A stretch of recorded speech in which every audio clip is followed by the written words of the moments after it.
पूज्य गुरुदेव ने, और आज वही अखंड दीपक जल रहा है जिनका नित्य प्रतिदिन शांति कुंज में दर्शन होता है। और भाइयों बहनों, पूज्य गुरुदेव ने यह भी कहा है कि बेटा यह साधारण दीपक नहीं है, इसमें पूज्य गुरुदेव वंदनीय माता जी की चेतना समाई हुई है। आपके कोई भी कष्ट है, परेशानी है, दुख है, दर्द है, मैं शरीर रूप में रहूं या ना रहूं, किसी को भी मेरे बच्चे मेरे आंगन में आएंगे, मेरे घर में आएंगे और उस दीपक का दर्शन करेंगे, उनकी समस्या भी हो तो समाधान हो जाएगा। इतनी ताकत उस अखंड दीपक में है। भाइयों बहनों, उसी के साथ में पूज्य गुरुदेव को उनके गुरु ने कहा कि तुम्हें 24 साल तक 24 लक्ष्य का महापुरुष शरण संपन्न करना है।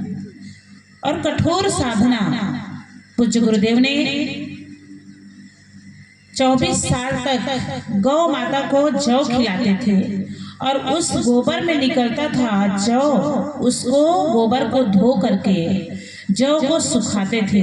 सुखाने के बाद जब सूख जाता था तो छोटी छोटी 2 रोटी बनाते थे प्रसाद की तरह, एक को गौ माता को खिलाते थे और एक स्वयं लेते थे। इस तरह कठोर साधना पूज्य गुरुदेव किए। किसके लिए किए? विश्व कल्याण के लिए। उनके गुरु ने उनको दर्शन देकर के उसी दिन उनको ये बात कह दिए थे कि जितनी भी रिद्धियां सिद्धियां आपको साधना के दौरान मिलेंगे, उसको क्या करना है? आपको अपने निजी जीवन में उपयोग नहीं करना है। निजी जीवन में तुम्हें कुछ उपयोग नहीं करना है रिद्धि सिद्धियों का। पूज्य गुरुदेव को जब कठोर साधना किए तो सब कुछ रिद्धि सिद्धियां प्राप्त हो गए, चाहे सरस्वती हो, लक्ष्मी हो, सब सिद्धि रिद्धियां उनके सामने, सभी देवी देवता सभी उनके आसपास विचरण करते थे। लेकिन अपने लिए उन्होंने कुछ भी उपयोग नहीं किया, केवल समाज कल्याण के लिए और विश्व कल्याण के लिए।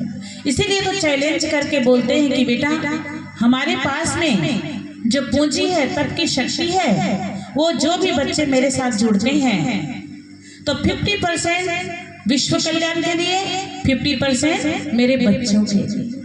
कोई ऐसा कह सकते हैं क्या?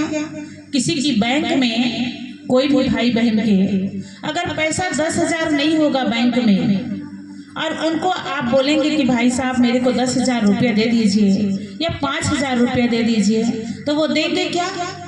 कहाँ से देंगे? बैंक में जमा ही नहीं है तो। लेकिन पूज्य गुरुदेव के पास में साधना की शक्ति है, तप की शक्ति है, इसीलिए चैलेंज करते हैं। और भाइयों बहनों, पूज्य गुरुदेव जैसे ही बड़े होते चले गए, गृहस्थ जीवन में आए, गृहस्थ जीवन में रहते हुए भी साधना को अपने जीवन से कभी अलग नहीं किए। 15 वर्ष की आयु से लेकर परम पूज्य गुरुदेव 80 वर्ष तक क्या किए? 80 वर्ष तक का जो जीवन है वो अपने लिए नहीं बल्कि पूरे समाज कल्याण के लिए लगा दिए। एक दिन का भी जीवन अपने लिए नहीं जिया है। इस तरह से हमारे परम पूज्य गुरुदेव साधना करते रहे और उसी बीच में साधना के दौरान ही पूरे आर्ष ग्रंथों का भाष्य किए, चारों वेदों का, जिनको हम वेद के नाम से बस जानते हैं कि ये वेद भगवान के मुख से निकला हुआ ज्ञान है, उसको पूज्य गुरुदेव ने सुंदर हम सब के लिए सरल भाषा में भाष्य कर दिए। 108 उपनिषद, 6 दर्शन, 20 स्मृतियां और 70 खंड वाङ्मय, छोटी बड़ी बुक मिलाकर पूज्य गुरुदेव ने 3200 साहित्य लिखा। ऐसा कोई लिख सकता है क्या? इतना साथ में साधना भी करना है, साहित्य भी लिखना है और सभी शक्तियों को सृजन के लिए भी लगाना है। ये क्या है? ये गुरुदेव का आपको परिचय कि एक ही व्यक्ति इतना कैसे काम कर सकते हैं।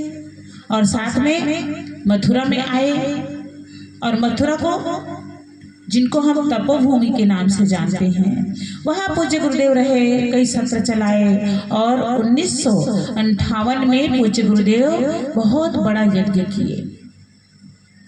यज्ञ में अपनी पूर्णाहुति किए, अनुष्ठान साधना की। उसके बाद में 1971 में पूज्य गुरुदेव शांति कुंज का निर्माण किए।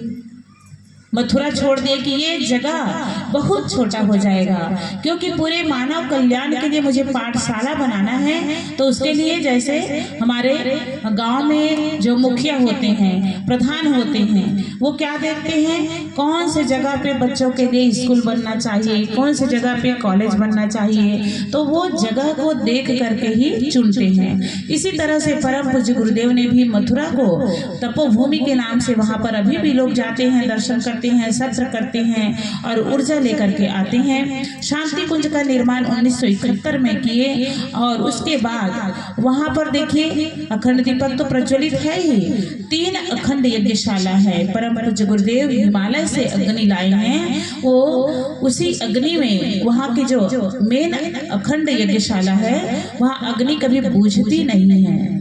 जहाँ पर अखंड अग्नि होता है, अखंड दीप जलता है, तो भाइयों बहनों वहाँ देवी देवता वैसे ही निवास करने लगते हैं और स्वर्ग कहा जाता है ऐसे जगह को। जहाँ देवी देवता होते हैं वैसी जगह को तो स्वर्ग कहते हैं।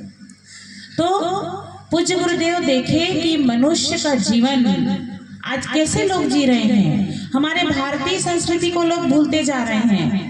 तो पूज्य गुरुदेव ने पाठशाला के रूप में शांति कुंज को एक गुरुद्वारा के रूप में, पावन गुरुकुल के रूप में प्रतिष्ठित किया और वहां पर लोग अभी जाते हैं, 9 दिन का सत्र करते हैं, 1 मासी युग शिल्पी सत्र करते हैं। 9 दिन का सत्र 1 से 9, 11 से 19, 21 से 29, इस तरह हमेशा वहां पर 9 दिवसीय सत्र, जिनको संजीवनी साधना सत्र के नाम से लोग जानते हैं। और 1 तारीख से लेकर 29 तारीख तक युग शिल्पी सत्र होता है, हमेशा चलता रहता है, वहाँ सत्र चलते रहते हैं। उसमें हमारी बहन बेटियां, हमारी माताएं, हमारे भाई लोग जा करके कुछ न कुछ व्यक्ति अच्छे जगह में रहते हैं तो सीख करके ही आते हैं।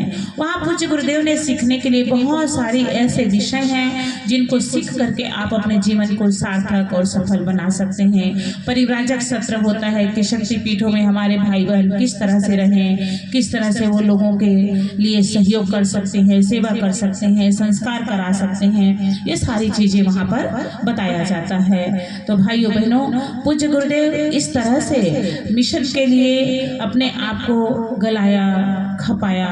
साथ ही पूज्य गुरुदेव का एक मन था शिक्षा, ये दूसरा आंदोलन है शिक्षा आंदोलन।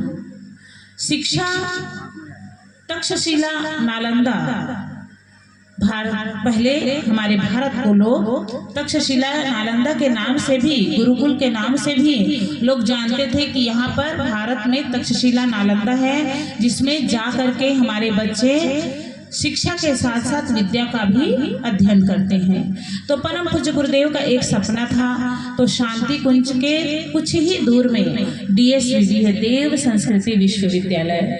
तो वहाँ पर हमारे जो बच्चे हैं जाते हैं और शिक्षा के साथ साथ में विद्या का भी अध्ययन करते हैं। आप देखिए स्कूल कॉलेज की स्थिति आप सभी जानते हैं, बहुत कम टीचर होते हैं जो स्कूलों में नैतिक शिक्षा को दे पाते हैं बच्चों को। नहीं तो फिर आज देखिए स्कूल में भी बच्चे पढ़ते हैं, आप बच्चों को हमारे ट्यूशन भी भेजते हैं, हमारे बच्चे ट्यूशन पढ़ेंगे तो ये अच्छा नंबर लाएगा।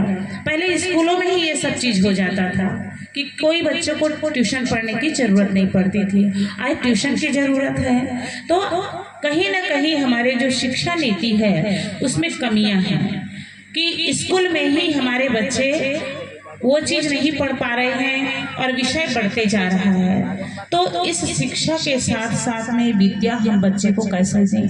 शिक्षित हो रहे हमारे बच्चे, बड़े हो रहे हैं और माता पिता किसान हैं, बच्चा बहुत पढ़ लिख लिया है, तो माता पिता को माता पिता कहने में भी शर्माते हैं, परिचय देने में भी शर्माते हैं।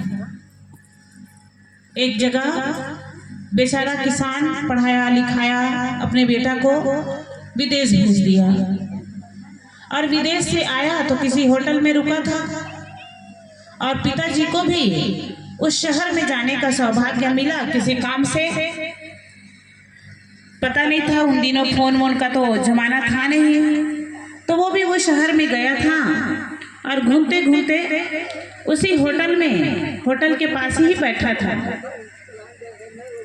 और उनके दोस्त वगैरह सब लेने के लिए आए थे कि विदेश से आ रहे हैं हमारे दोस्त, पहले चिट्ठी पत्री भेज दिया होगा। तो उनके दोस्त ने, पिताजी पीछे पीछे आ रहे हैं, जैसे ही मौका मिला तो पिताजी से ही थोड़ा बात कर रहे थे। उसके बाद दोस्तों ने पूछा कि ये कौन है? तो वो बच्चा सूट बूट में था, टाई कोट में था, विदेश से आ रहा था। तो दोस्तों के सामने उन्होंने अपने पिताजी को क्या कहा, ये हमारे पड़ोस के हैं, घर में काम वाम करते हैं, हमारे नौकर हैं। क्यों? क्योंकि उनको संस्कार नहीं दिया गया और पढ़ लिख करके बड़ा आदमी बन गया, टाई कोट में है, सूट बूट में है, तो अपने ही पिताजी को नौकर कर दिया, सर्वेंट है हमारे घर के। ये स्थिति हमारे भारतीय संस्कृति में है, जहां पर माता पिता का आदर सम्मान होता है। माता पिता एक फलदार वृक्ष है तो दादा दादी छायादार वृक्ष। छायादार वृक्ष कहते हैं दादा दादी को कि बच्चे कहीं से थके आते हैं और जरा सा गोद में बैठ जाते हैं, हाथ आप फेर देते हैं तो मन को शांति मिलती है। लेकिन भाइयों बहनों, आज सभी जानते हैं, आज की परिस्थितियों से सभी गुजर रहे हैं कि हम बच्चों को पढ़ाने लिखाने के लिए अपनी जिंदगी पूरे दांव पे लगा देते हैं। खेती बाड़ी सब कुछ उन्हीं के लिए बेच देते हैं, घर बेच देते हैं, बैंक से लोन लेते हैं, लेकिन हमारा बच्चा हम ही को दूर कर देता है। जैसे ही बुढ़ापा आता है तो देखिए, भारतीय संस्कृति में पहले कहीं भी वृद्ध आश्रम नहीं था, लेकिन आज देखिए हर शहर में जगह जगह वृद्ध आश्रम है।